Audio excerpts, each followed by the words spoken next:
Let me show it to you now. This is what it looks like. I happen to have one right here.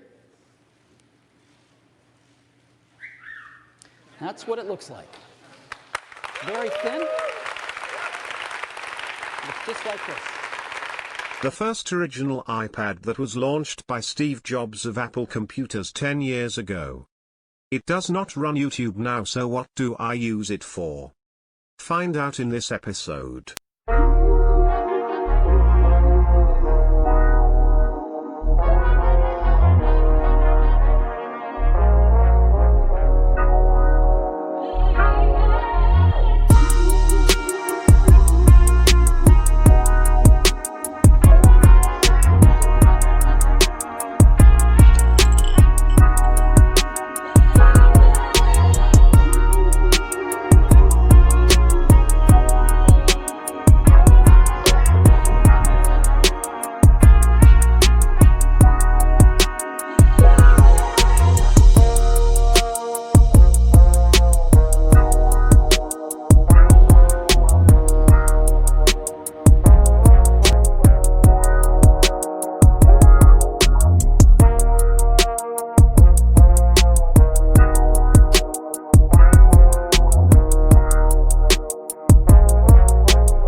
So now let's get to the main event. I chuckled when I saw this.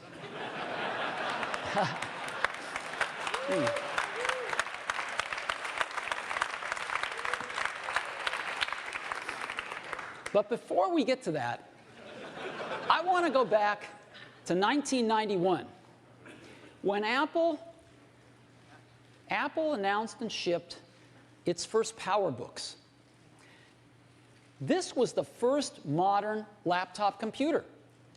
Apple actually invented the modern laptop computer with these PowerBooks. It was the first laptop that had a TFT screen, the first modern LCD screens.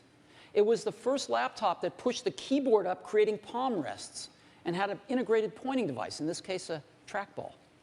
Well, of course, almost 20 years later, we've got incredible laptops now.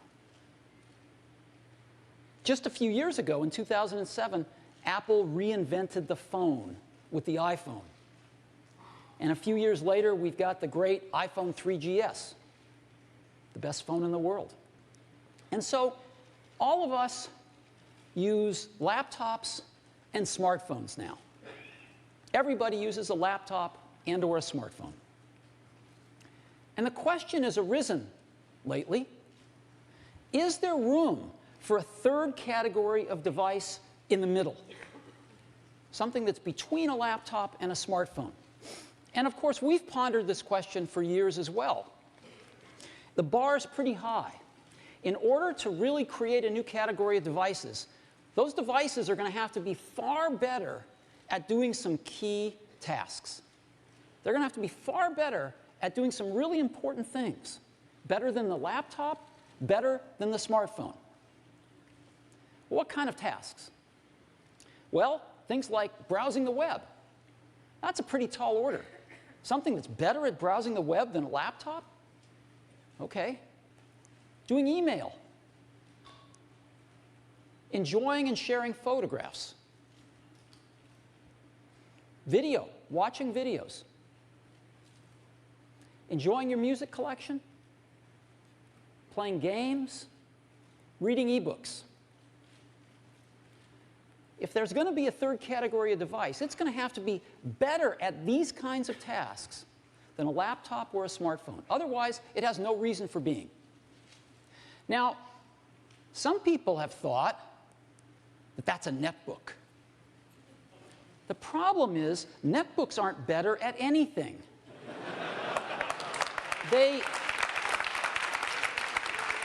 They're slow, they have low-quality displays, and they run clunky old PC software. So they're not better than a laptop at anything. They're just cheaper. They're just cheap laptops. And we don't think that they're a third-category device. But we think we've got something that is. And we'd like to show it to you today for the first time. And we call it the iPad. So,